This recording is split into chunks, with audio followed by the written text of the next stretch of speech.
La boda del jardín siniestro, Beatriz Mendoza, 1844, Veracruz. Tragedia entre flores, bienvenidos a este nuevo relato. Si te apasionan las historias reales llenas de misterio y drama, no olvides suscribirte al canal, dejar tu comentario con el lugar y la hora en que estás viendo este video, y acompáñame hasta el final, porque hoy conocerás una historia que Veracruz preferiría olvidar. Tapsu, parte 1. La tarde del 12 de junio de 1844, la hacienda Los Azahares, propiedad de la familia Mendoza, brillaba bajo el sol inclemente del puerto de Veracruz. El aire pesado traía consigo el olor a mar mezclado con tierra húmeda, y sobre los corredores de la casona colonial, decenas de criadas y peones terminaban los últimos preparativos para la boda más esperada de la comarca. Beatriz Mendoza, la hija única de don Ramiro Mendoza, un comerciante adinerado que había hecho fortuna con el tráfico de mercancías entre el puerto y la Ciudad de México, se casaría al día siguiente con Julián Robledo, un abogado de buena familia que había regresado recientemente de estudiar leyes en la capital. La noticia había recorrido cada rincón de Alvarado y las haciendas vecinas. Beatriz, de apenas 17 años, era conocida por su belleza serena y su carácter reservado. Tenía el cabello oscuro recogido siempre en trenzas ordenadas, los ojos color miel que parecían guardar secretos antiguos y una voz suave que apenas se alzaba en las reuniones familiares. Pero quienes la conocían de cerca sabían que algo en ella había cambiado desde el inicio del año. Desde febrero, Beatriz caminaba por el jardín de la hacienda con una expresión ausente, como si estuviera escuchando voces que nadie más podía oír. Las criadas murmuraban que la veían detenerse frente a la fuente central del jardín, donde el agua caía turbia desde hacía meses, mirando fijamente el fondo como si esperara que algo emergiera de allí. Su madre, doña Inés, intentaba disimular la preocupación frente a las visitas, pero en privado le rogaba a su hija que dejara de comportarse de manera extraña. La gente habla, Beatriz. No queremos que piensen que estás enferma de los nervios antes de la boda, le repetía cada noche mientras le cepillaba el cabello. El jardín de los Azahares tenía una historia que pocos conocían. Detrás del muro de piedra que delimitaba la propiedad, donde empezaban los árboles de tamarindo y ceiba que conducían al río Jamapa, se alzaban las ruinas de una antigua casa de labor que alguna vez perteneció a los Robledo, la misma familia del prometido de Beatriz. Durante la terrible epidemia de fiebre amarilla de 1822, la madre de Julián había muerto allí junto con 3 de sus hermanos menores. El lugar fue clausurado por orden del padre, quien nunca volvió a poner un pie en esas tierras. Con el paso de los años, la vegetación había devorado los muros, y las historias sobre apariciones y lamentos nocturnos se volvieron parte del folclore local. Nadie quería trabajar cerca de esas ruinas. Los jornaleros contaban que por las noches se escuchaban pasos entre las piedras caídas y que el olor a flores podridas impregnaba el aire cuando soplaba el viento del norte. La víspera de la boda, el cielo se cubrió de nubes grises que anunciaban tormenta. Beatriz subió a su habitación al mediodía con un sobre cerrado en la mano. Una de las criadas, Mercedes, había visto llegar al cartero esa mañana con una carta que no llevaba remitente. La letra en el sobre era de hombre, pero nadie reconoció la caligrafía. Beatriz la abrió en su cuarto y la leyó durante varios minutos, inmóvil frente a la ventana que daba al jardín. Luego rompió el papel en pedazos pequeños y los dejó caer sobre el tocador. Cuando su madre entró para recordarle que debían revisar el vestido de novia, encontró a su hija sentada en la cama con las manos cruzadas sobre el regazo y la mirada perdida en algún punto del horizonte. ¿Qué decía la carta?, preguntó doña Inés con cautela. Beatriz no respondió de inmediato. Después de un largo silencio, dijo: «Nada importante, mamá. Solo un recuerdo del pasado que ya no tiene sentido». Pero su voz temblaba. Esa noche, el viento comenzó a soplar con fuerza inusual. Las ramas de los naranjos golpeaban contra las ventanas de la casa, y el aroma de azahar se volvió tan intenso que resultaba asfixiante. Don Ramiro ordenó cerrar todas las puertas y ventanas, pero el mayordomo, un hombre viejo llamado Vicente, notó que la puerta trasera que daba al jardín había quedado abierta. Al ir a cerrarla, vio una silueta blanca moviéndose entre los rosales. Pensó que era alguna de las criadas revisando los arreglos florales, pero cuando se acercó, la figura había desaparecido. Solo quedaba el olor dulzón de las flores y el sonido del agua cayendo en la fuente. Vicente cerró la puerta con llave y subió a informarle al patrón, pero don Ramiro, agotado por los preparativos, le restó importancia. «Será alguna muchacha enamorada que vino a dejar flores para la novia. Ya sabes cómo son estas cosas», dijo antes de irse a dormir. Nadie en la casa durmió tranquilo esa noche. Los truenos retumbaban sobre el tejado de tejas rojas y la lluvia comenzó a caer en cortinas espesas que inundaban el patio. A las 3 de la mañana, doña Inés despertó sobresaltada por un sueño en el que veía a su hija caminando descalza entre las ruinas de la antigua casa Robledo, vestida de novia, con el cabello suelto y empapado de lluvia. Fue hasta la habitación de Beatriz para asegurarse de que todo estaba bien, pero al abrir la puerta encontró a su hija dormida con el rostro sereno, como si nada perturbara su descanso. Aún así, doña Inés no pudo volver a conciliar el sueño. Se quedó sentada en el pasillo hasta que amaneció, escuchando el golpeteo de la lluvia contra el suelo de piedra. Al amanecer del 13 de junio, día de la boda, la tormenta había cesado, pero el cielo seguía cubierto de nubes bajas. El jardín estaba encharcado y los pétalos de las flores flotaban en los charcos como pequeños barcos blancos a la deriva. A las 7 de la mañana, las criadas comenzaron a preparar el desayuno y a vestirse con sus ropas limpias para asistir a la ceremonia. La misa estaba programada para las 10 en la capilla de la hacienda, una construcción pequeña, pero elegante, que don Ramiro había mandado edificar años atrás. Los invitados empezarían a llegar desde las 9.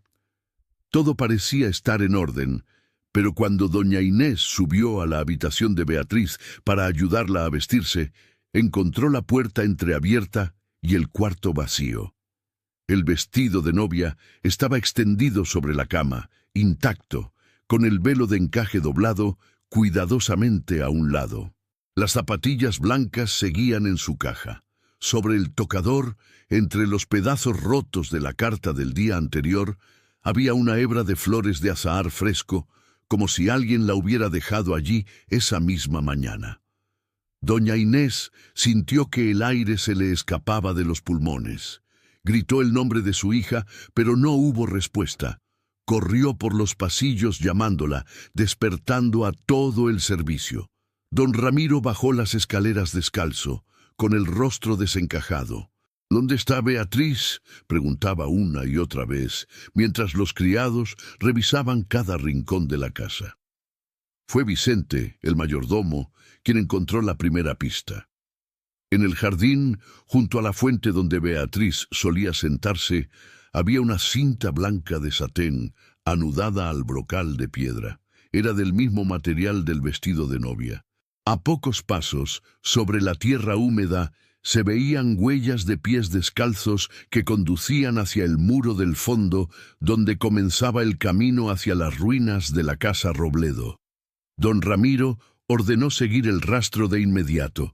10 hombres salieron corriendo hacia la arboleda, gritando el nombre de Beatriz, pero las huellas desaparecían entre las raíces de los tamarindos y la maleza crecida. Parte 2. A las 9 de la mañana, cuando los primeros invitados comenzaron a llegar a la capilla, La noticia de la desaparición ya había alcanzado los oídos de todos. Las mujeres se santiguaban y murmuraban entre ellas, mientras los hombres ofrecían ayuda para la búsqueda. Julián Robledo, el novio, llegó montado en su caballo oscuro poco antes de las 10. Vestía traje negro con chaleco de seda gris y sombrero de ala ancha. Su rostro estaba pálido, pero no parecía sorprendido. Cuando don Ramiro lo interceptó en el patio de la hacienda y le preguntó si sabía algo sobre el paradero de Beatriz, Julián respondió con voz controlada: «Ella quería hablar conmigo anoche, don Ramiro. Me envió un recado pidiéndome que viniera a la hacienda después de la cena, pero cuando llegué, las puertas estaban cerradas y nadie respondió. Pensé que había cambiado de opinión y me fui a dormir». Don Ramiro lo miró con desconfianza. «¿De qué quería hablar contigo?», insistió. Julián bajó la mirada. «No lo sé, pero en las últimas semanas me pareció que tenía miedo de algo. No me dijo de qué». Doña Inés, que había escuchado la conversación desde el corredor, se acercó tambaleándose. «Mi hija no tenía miedo de nada. Estaba feliz de casarse contigo», dijo con voz quebrada. Pero en su interior sabía que no era del todo cierto. Beatriz había estado distante, ausente, como si una parte de ella ya no perteneciera a este mundo. Julián se quitó el sombrero y lo apretó entre las manos. «Lo siento, doña Inés, haré todo lo posible para encontrarla». Y sin esperar respuesta, se unió a los hombres que rastreaban el perímetro de la propiedad. La búsqueda se extendió durante todo el día. Más de 50 hombres recorrieron los caminos que conectaban la hacienda con las localidades vecinas, revisaron los cañaverales, las orillas del río Jamapa, los caminos de terracería que conducían al puerto. No había rastro de Beatriz. Ningún vecino la había visto pasar. Los perros de caza que trajeron desde una hacienda cercana perdían el rastro al llegar al muro del jardín, como si la muchacha se hubiera desvanecido en el aire. Solo encontraron, en la orilla fangosa del río, una flor de azahar aplastada entre las piedras. Era idéntica a las que adornaban el ramo que Beatriz llevaría al altar. Al caer la noche, la búsqueda se suspendió temporalmente. Los hombres regresaron exhaustos y cubiertos de lodo. Don Ramiro, sentado en el comedor con la cabeza entre las manos, no pronunciaba palabra. Doña Inés lloraba en silencio en su habitación, rodeada de las hermanas mayores de Beatriz, que habían llegado desde Xalapa al enterarse de la noticia. Julián se quedó en la hacienda instalado en una de las habitaciones de invitados. Nadie durmió esa noche. El silencio de la casa era tan denso que parecía un manto de plomo. Al día siguiente, 14 de junio, llegaron las autoridades. El alcalde de Alvarado, don Fulgencio de la Serna, un hombre corpulento de bigotes blancos y modales bruscos, se presentó con 2 ayudantes y un escribiente para levantar el acta de desaparición. Interrogó a todos los miembros de la familia y al servicio. Las criadas contaron lo mismo, que Beatriz había estado extraña desde hacía meses, que hablaba sola en el jardín, que a veces se despertaba en la madrugada y caminaba descalza por los corredores. Mercedes, la más joven de las sirvientas, confesó entre lágrimas que una vez había escuchado a la señorita Beatriz decir en voz baja: «No puedo casarme con él, no puedo». Pero cuando le preguntó a quién se refería, Beatriz le había sonreído y le había dicho que no era nada, que solo estaba ensayando una conversación imaginaria. Don Fulgencio anotaba todo en su libreta con letra apretada. Luego ordenó interrogar a Julián Robledo de manera privada. El joven aceptó sin resistencia. Se sentaron en el despacho de don Ramiro y el alcalde cerró la puerta. «Señor Robledo, necesito que me diga la verdad. ¿Tuvo usted algún desacuerdo con la señorita Mendoza antes de la boda?» Julián negó con la cabeza. «Ninguno. Beatriz y yo nos conocimos hace 2 años en una fiesta en casa de los Iriarte. Nos hicimos amigos y cuando regresé de la Ciudad de México decidimos comprometernos. Todo fue decisión de ambos. Don Fulgencio se reclinó en la silla y lo observó con detenimiento. Y no había ningún impedimento, ningún secreto entre ustedes. Julián tardó en responder. Finalmente dijo: «Hay algo que debería saber, don Fulgencio. Mi familia y la familia Mendoza tienen una historia complicada». El alcalde levantó las cejas con interés. Julián continuó: «Mi madre, que en paz descanse, murió en la antigua casa de labor que ahora forma parte de las tierras de los Mendoza. Esa propiedad perteneció a mi familia durante generaciones, pero tras la epidemia de 1822, mi padre la vendió por necesidad. Don Ramiro la compró y construyó el jardín sobre esos terrenos. Mi madre siempre dijo que esa tierra no debía ser tocada, que estaba marcada por el sufrimiento. Yo nunca creí en esas supersticiones, pero Beatriz sí. Hace unas semanas me confesó que tenía pesadillas con esa casa. Soñaba que caminaba entre las ruinas y escuchaba voces llamándola por su nombre». Don Fulgencio escribió todo con rapidez. «¿Y usted qué le respondió?» Julián se encogió de hombros. «Le dije que eran solo nervios antes de la boda, que una vez que estuviéramos casados podríamos mudarnos a Veracruz y dejar atrás esos miedos. Pero creo que no me creyó». El alcalde cerró su libreta y se puso de pie. «Voy a necesitar revisar esa antigua casa de labor.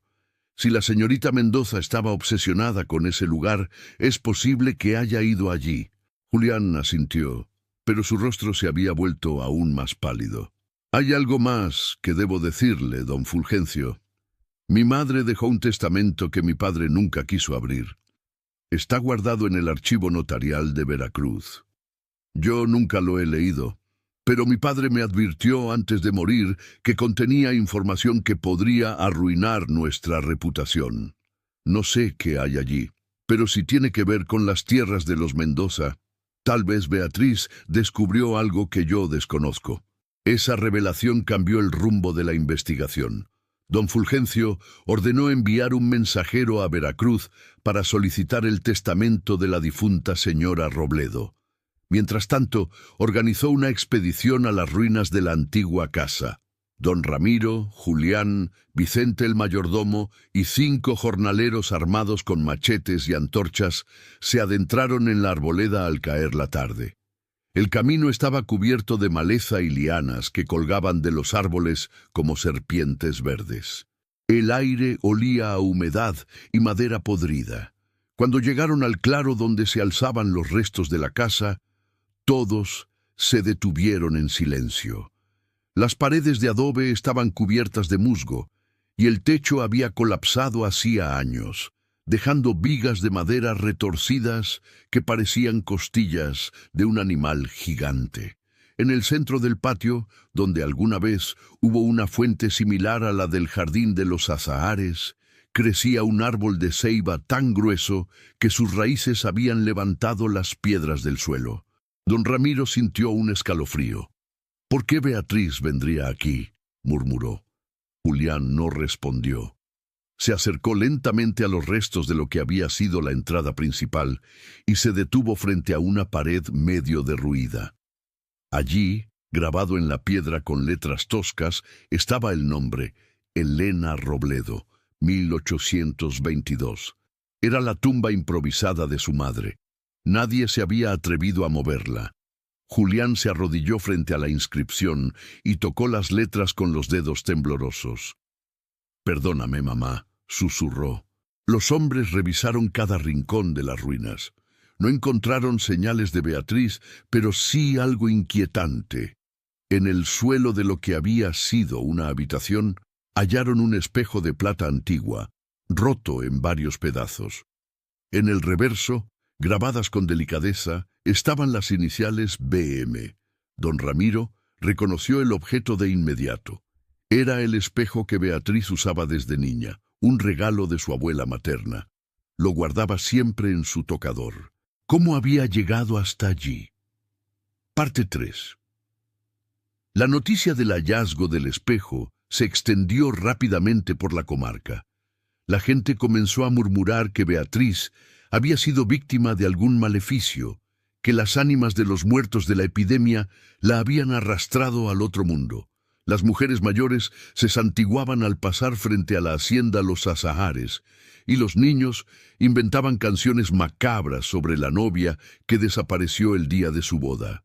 Don Ramiro prohibió que se hablara de supersticiones en su casa, pero en el fondo él también comenzaba a temer que algo más allá de lo racional estuviera ocurriendo. El 18 de junio, 5 días después de la desaparición, llegó desde Veracruz el mensajero con el testamento de Elena Robledo. Don Fulgencio lo abrió en presencia de don Ramiro, Julián y el escribiente. El documento estaba redactado en 1821, un año antes de la muerte de la señora. En él, Elena declaraba que las tierras de la casa de labor no debían ser vendidas bajo ninguna circunstancia, ya que sobre ellas pesaba una deuda de sangre contraída por su suegro, quien había obligado a una familia de campesinos a abandonar esas tierras mediante amenazas y violencia en 1805. Elena pedía que en caso de que la propiedad cambiara de manos, se realizara una ceremonia de perdón y que se erigiera una capilla en honor a las víctimas. Pero nada de eso se había cumplido. El padre de Julián había vendido la tierra a don Ramiro sin mencionar el testamento, y don Ramiro había construido su jardín sin conocer la historia. Al escuchar esto, don Ramiro palideció. «Yo no sabía nada de eso. Compré la tierra de buena fe», dijo con voz temblorosa. Don Fulgencio asintió. «Lo sé, don Ramiro, pero si la señorita Beatriz descubrió este testamento de alguna manera, es posible que sintiera que estaba traicionando a su propia familia al casarse con el hijo de los Robledo». Julián se puso de pie bruscamente. «Eso no tiene sentido. Beatriz no sabía nada de esto. ¿Cómo podría haberlo descubierto?» Pero incluso mientras lo decía, recordaba la carta que ella había recibido la víspera de la boda. La carta sin remitente. ¿Quién se la había enviado? ¿Y qué decía exactamente? Don Fulgencio ordenó interrogar nuevamente a las criadas. Fue Mercedes quien, tras mucha insistencia, confesó que había visto a Beatriz recibir otras cartas en los meses anteriores. Todas llegaban sin remitente y todas eran escritas con la misma letra masculina. Beatriz las leía en privado y luego las quemaba en la chimenea de su habitación. Mercedes nunca se atrevió a preguntar de quién eran, pero una vez, al limpiar las cenizas, encontró un fragmento de papel que decía: «La verdad que tu padre oculta debe salir a la luz antes de que sea demasiado tarde». Mercedes guardó silencio por miedo a ser despedida, pero ahora, con Beatriz desaparecida, sentía que debía decir todo lo que sabía. Don Ramiro quedó destrozado al escuchar esto. ¿Quién le enviaba esas cartas? ¿Quién quería destruir esta boda? Don Fulgencio tenía una teoría. Alguien que conocía la historia del testamento y quería que Beatriz supiera la verdad. Alguien con acceso a los archivos notariales o a los documentos de la familia Robledo. Todos los ojos se volvieron hacia Julián. El joven levantó las manos en señal de defensa. «Yo no le envié ninguna carta. Pueden revisar mis cosas, mis papeles. No tengo nada que ocultar». Y así lo hicieron. Registraron su habitación, sus maletas, su caballo. No encontraron nada comprometedor.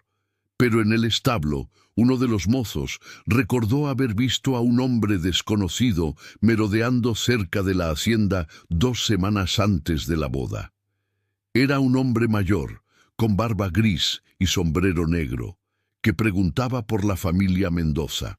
Nadie supo decir quién era. Don Fulgencio decidió ampliar la investigación. Envió cartas a las haciendas vecinas y a los pueblos cercanos, preguntando si alguien había visto a un hombre con esas características. Mientras tanto, la búsqueda de Beatriz continuaba. Los rastreadores exploraron cuevas, barrancos, caminos abandonados. Dragaron parte del río Jamapa. Todo fue inútil. Beatriz había desaparecido sin dejar más rastro que el espejo roto y las flores de azahar. El 25 de junio, 12 días después de la desaparición, llegó una respuesta desde el pueblo de Tlacotalpan. Un anciano llamado Esteban Vargas, que había sido escribiente en Veracruz durante la década de 1820, recordaba haber trabajado en el caso de la venta de las tierras Robledo. Según él, hubo un hombre que se opuso públicamente a la venta, el hermano menor de Elena Robledo, un tal Ignacio Robledo, quien había sido desheredado por su familia por razones que nunca quedaron claras. Ignacio había jurado que recuperaría las tierras algún día y que haría justicia por su hermana. Después de la muerte de Elena, Ignacio desapareció durante años. Algunos decían que se había ido a Guatemala, otros que se había vuelto ermitaño en las montañas de la Sierra de los Tuxtlas. Don Fulgencio envió hombres a buscar a Ignacio Robledo. Tardaron una semana en encontrarlo. Vivía en una choza en las afueras de Santiago Tuxtla, solo, rodeado de papeles viejos y libros de leyes. Cuando lo trajeron a la hacienda Los Azahares, don Ramiro apenas pudo reconocer al hombre que tenía enfrente. Ignacio era un anciano de 70 años, delgado como un espantapájaros, con ojos hundidos y manos temblorosas. Pero su mirada era lúcida y llena de amargura. «Yo le envié las cartas a Beatriz», confesó sin esperar a que le preguntaran. Ella tenía derecho a saber la verdad antes de casarse con el hijo del hombre que destruyó a mi familia. Don Ramiro se levantó de su asiento como un resorte. «¿Qué le dijiste? ¿Qué le hiciste a mi hija?» Ignacio no se inmutó. «Yo no le hice nada.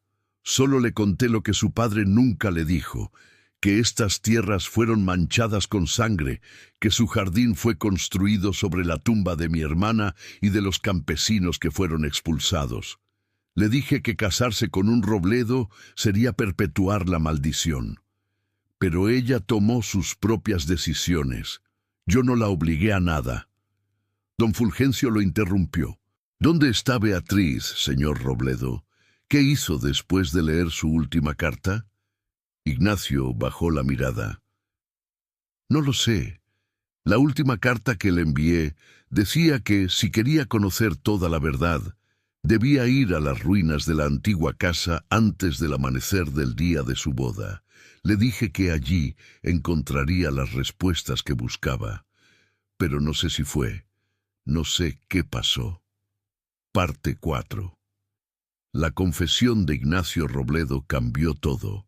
Don Fulgencio ordenó arrestarlo por obstrucción de justicia, pero el viejo insistió en que no había cometido ningún crimen. «Yo solo dije la verdad. Si Beatriz decidió huir, fue porque no quería vivir una mentira». Don Ramiro, fuera de sí, intentó lanzarse contra él, pero los ayudantes del alcalde lo detuvieron. Julián, en cambio, permaneció en silencio, con el rostro pálido y la mandíbula apretada. Algo en la historia de Ignacio resonaba con sus propios recuerdos. Su padre le había advertido que nunca preguntara demasiado sobre el pasado de la familia. Ahora entendía por qué. Esa noche, Julián no pudo dormir. Salió de la hacienda sin decir nada y cabalgó hasta las ruinas de la casa de labor. La luna llena iluminaba el camino entre los árboles. Cuando llegó al claro, desmontó y caminó lentamente hacia la tumba de su madre. Se arrodilló frente a la inscripción en la piedra y cerró los ojos. «Mamá, si sabes dónde está Beatriz, por favor, ayúdame a encontrarla», susurró. El viento sopló entre las ramas de la ceiba, llevando consigo el olor dulzón de las flores de azahar. Julián abrió los ojos y miró a su alrededor. Algo en el suelo llamó su atención. Era una hebra de tela blanca, enganchada en una raíz cerca del árbol. Se acercó y la recogió. Era encaje, el mismo encaje del vestido de novia de Beatriz. El corazón de Julián comenzó a latir con fuerza. Siguió las raíces de la ceiba con la mirada y notó que algunas piedras del suelo estaban removidas, como si alguien hubiera excavado recientemente. Sin pensarlo dos veces, comenzó a apartar las piedras con las manos. La tierra estaba suelta y húmeda. Cavó durante varios minutos hasta que sus dedos tocaron algo duro. Era madera, una caja de madera vieja, enterrada bajo las raíces del árbol. La sacó con dificultad y la abrió. Dentro había papeles amarillentos, un rosario de cuentas negras y una carta sellada con lacre rojo. La carta estaba dirigida a quien encuentre este lugar. Julián rompió el sello y leyó con manos temblorosas. La carta estaba escrita por su madre, Elena Robledo, poco antes de su muerte. En ella confesaba que su suegro, el abuelo de Julián, había cometido actos terribles para apropiarse de las tierras donde ahora se alzaba la hacienda Los Azahares. Había amenazado a familias enteras, quemado cosechas, e incluso había ordenado la muerte de un campesino que se negó a marcharse. Elena suplicaba que alguien, algún día, hiciera justicia por esas víctimas, y pedía que ningún descendiente de los Robledo se casara con un descendiente de quienes hubieran comprado esas tierras, porque el pecado de los abuelos recae sobre los nietos. Julián dejó caer la carta como si le quemara las manos. Ahora entendía todo. Beatriz había encontrado esta caja, había leído la carta y había comprendido que casarse con él significaba perpetuar una injusticia que había comenzado décadas atrás. No había huido por miedo ni por locura, había huido por convicción. Pero ¿dónde estaba ahora? Julián corrió de regreso a la hacienda y despertó a don Fulgencio. Le mostró la carta y le explicó todo. El alcalde leyó el documento con expresión sombría. Esto cambia las cosas, señor Robledo. Si Beatriz encontró esto, es posible que decidiera desaparecer voluntariamente para evitar el matrimonio. Pero también es posible que alguien más la encontrara después de leer la carta, alguien que quisiera silenciarla. Don Ramiro, que había escuchado todo desde el pasillo, entró en la habitación con los ojos enrojecidos. ¿Quién querría hacerle daño a mi hija? ¿Quién? Don Fulgencio no tenía respuesta, pero una cosa estaba clara. La investigación acababa de tomar un giro mucho más oscuro. Al día siguiente, don Fulgencio ordenó excavar alrededor de la fuente del jardín de los Azahares. Si Beatriz había descubierto la verdad sobre las tierras, tal vez había dejado más pistas allí. Durante 2 días, los hombres removieron la tierra húmeda entre las raíces de los naranjos y los rosales. No encontraron cuerpo alguno, pero sí algo extraño. Una serie de objetos enterrados bajo la fuente. Había monedas antiguas, fragmentos de cerámica y, lo más inquietante, huesos humanos. Los huesos eran viejos, probablemente de la época de la epidemia de 1822, pero también había algo más reciente, un pañuelo bordado con las iniciales BM y una carta escrita con la letra de Beatriz. La carta estaba dirigida a su madre. Decía: «Mamá, perdóname por lo que estoy a punto de hacer. No puedo casarme con Julián sabiendo lo que sé. No puedo construir mi vida sobre la desgracia de otros. He decidido irme lejos, donde nadie me conozca, y empezar de nuevo. No me busques, estaré bien. Te amo. Beatriz». La carta estaba fechada el 12 de junio, la víspera de la boda. Doña Inés se derrumbó al leer la carta. «Mi niña está viva. Mi niña decidió irse». Don Ramiro, en cambio, no estaba convencido. Si solo se fue, ¿por qué dejó el pañuelo enterrado aquí? ¿Por qué no se llevó su ropa, su dinero? Algo no cuadra. Don Fulgencio compartía la misma inquietud. «Voy a enviar avisos a todas las ciudades cercanas. Si Beatriz se fue sola, alguien debe haberla visto. Las mujeres jóvenes viajando solas no pasan desapercibidas». Pasaron semanas. Los avisos se publicaron en periódicos de Veracruz, Xalapa, Puebla y la Ciudad de México. Pero nadie había visto a Beatriz. Ningún cochero, ningún posadero, ningún conductor de diligencia recordaba haber transportado a una joven de sus características. Era como si se hubiera desvanecido en el aire.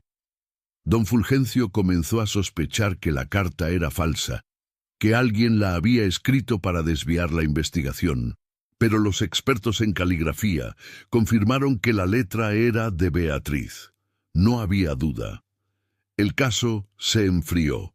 Para agosto, las autoridades lo archivaron como desaparición voluntaria sin resolver.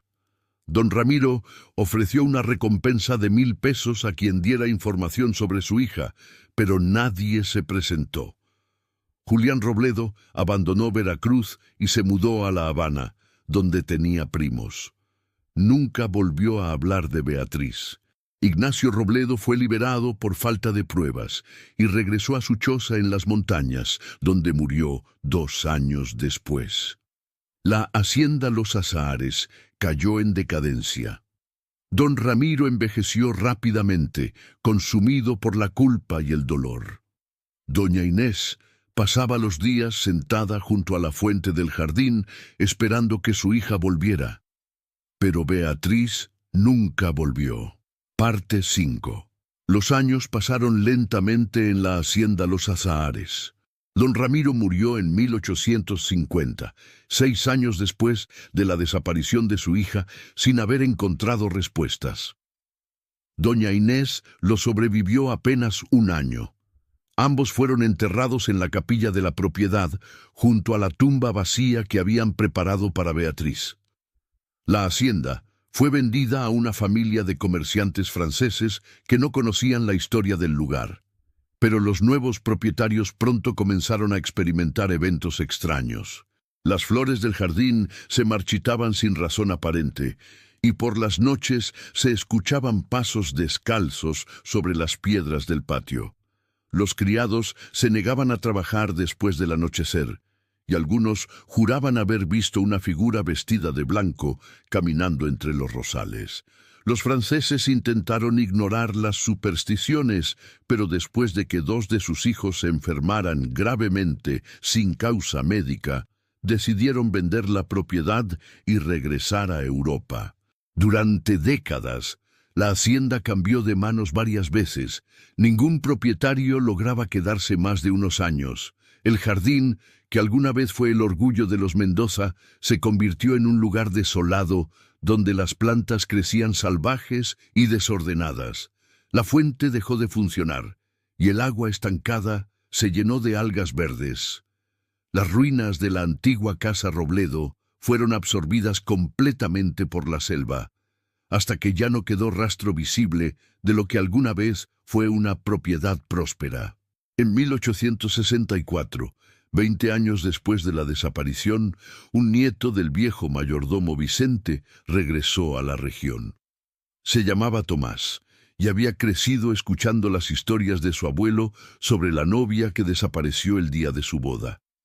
Tomás era un hombre curioso, educado en Xalapa, con inclinaciones hacia la investigación histórica.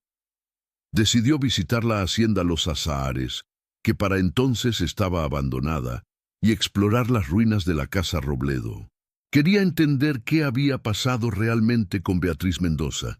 Tomás pasó semanas revisando documentos en los archivos notariales de Veracruz. Encontró el testamento de Elena Robledo, las actas de venta de las tierras, los informes de la investigación de don Fulgencio, pero también encontró algo que nadie había revisado antes: un registro de embarques del puerto de Veracruz correspondiente a junio de 1844. En la lista de pasajeros que habían zarpado hacia La Habana el 15 de junio, 2 días después de la desaparición, aparecía un nombre que le heló la sangre: Beatriz Morales, edad 17, ocupación dama de compañía. Morales era el apellido de soltera de doña Inés, la madre de Beatriz. No podía ser coincidencia. Tomás investigó más a fondo. Descubrió que Beatriz Morales había viajado en un barco mercante llamado La Esperanza y que había sido acompañada por un caballero de edad avanzada llamado Ignacio Rodríguez. Rodríguez era un apellido común, pero Tomás sospechaba que se trataba de Ignacio Robledo, el tío de Julián. Todo comenzaba a tener sentido. Ignacio no solo había enviado las cartas a Beatriz, sino que también la había ayudado a escapar. ¿Pero por qué? ¿Y qué había pasado con ella después? Tomás viajó a La Habana en 1865, armado con toda la información que había recopilado. La isla estaba en plena ebullición social, con tensiones crecientes entre españoles y criollos. Le tomó meses encontrar pistas sobre Beatriz Morales. Finalmente, a través de un antiguo registro parroquial, descubrió que una mujer con ese nombre había vivido en el barrio de Regla, trabajando como maestra en una escuela para niñas pobres. Pero el rastro terminaba abruptamente en 1848, cuando su nombre desaparecía de los registros. Tomás habló con ancianos del barrio que recordaban a la maestra Morales. La describían como una mujer callada, de ojos tristes, que nunca hablaba de su pasado. Vivía sola en una pequeña casa cerca del mar y pasaba las tardes caminando por la playa, mirando el horizonte como si esperara algo o alguien. En 1848, durante un huracán devastador que azotó La Habana, su casa fue destruida por las olas. Nunca encontraron su cuerpo. Los vecinos asumieron que había muerto ahogada, pero algunos murmuraban que simplemente había decidido desaparecer una vez más. Tomás regresó a Veracruz con más preguntas que respuestas. Había confirmado que Beatriz había escapado voluntariamente y que había construido una nueva vida en Cuba, pero no sabía qué la había impulsado a dejar atrás todo lo que conocía. Decidió hacer una última visita a las ruinas de la casa Robledo, donde todo había comenzado. Cuando llegó al claro, la ceiba gigante seguía allí, más gruesa y retorcida que nunca. Se sentó bajo su sombra y cerró los ojos, tratando de imaginar qué habría sentido Beatriz aquella madrugada de junio de 1844. Fue entonces cuando notó algo extraño. Entre las raíces de la ceiba, medio enterrado en la tierra, había un objeto metálico que brillaba bajo la luz del sol. Tomás lo desenterró con cuidado. Era una pequeña medalla de plata con la imagen de la Virgen de Guadalupe. En el reverso, grabadas con letras diminutas, estaban las palabras «Para Beatriz, con amor eterno». M. Tomás frunció el ceño. ¿Quién era M? Revisó todos los documentos que había recopilado, pero no encontró ningún nombre que comenzara con esa letra y que estuviera relacionado con Beatriz. De regreso en Veracruz, Tomás entrevistó a las pocas personas que aún vivían y que habían conocido a la familia Mendoza.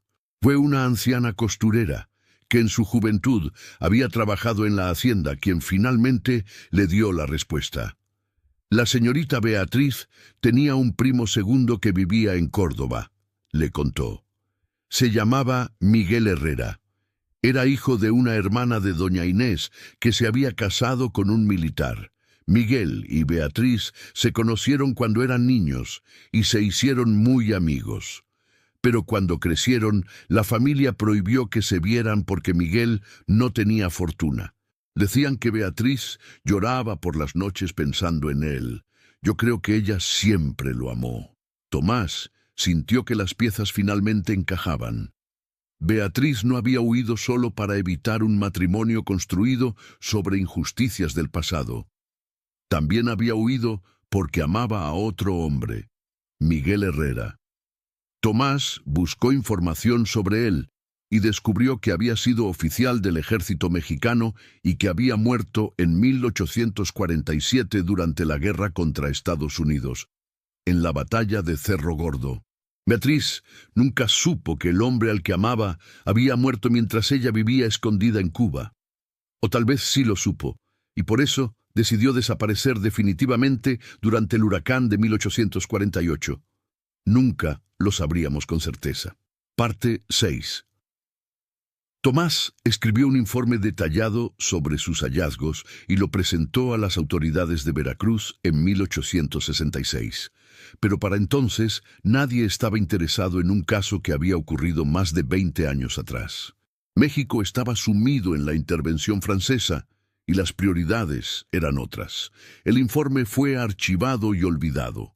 Tomás, decepcionado pero satisfecho de haber descubierto al menos parte de la verdad, regresó a Xalapa, donde se dedicó a la docencia hasta su muerte en 1891. La hacienda Los Azahares fue finalmente abandonada por completo a finales del siglo XIX. Las autoridades locales intentaron venderla varias veces, pero nadie quería comprar una propiedad con tan mala reputación. El jardín se convirtió en selva, y la casa colonial se derrumbó lentamente bajo el peso del tiempo y la humedad. Para principios del siglo XX, solo quedaban ruinas cubiertas de enredaderas y árboles que habían crecido a través de las paredes. En 1920, durante la Revolución Mexicana, un grupo de zapatistas acampó en las ruinas mientras huía de las fuerzas federales. Uno de ellos, un viejo campesino llamado Aurelio, encontró entre los escombros de lo que había sido la capilla una pequeña caja de metal oxidado. Dentro había un diario escrito por Beatriz Mendoza. Las páginas estaban manchadas y muchas eran ilegibles, pero Aurelio logró descifrar algunos fragmentos. En ellos, Beatriz hablaba de su amor imposible por Miguel, de su terror ante la idea de casarse con Julián, de las cartas de Ignacio Robledo que le habían abierto los ojos sobre el origen de la fortuna de su familia. Y, en una de las últimas páginas legibles, escribía: «Hoy he tomado la decisión más difícil de mi vida. Me iré antes del amanecer. Ignacio me ha prometido ayudarme a llegar al puerto sin ser vista. Dejaré una carta para mamá explicándole todo, pero sé que nunca la perdonará. No importa, prefiero vivir lejos y en paz que cerca y con el alma rota.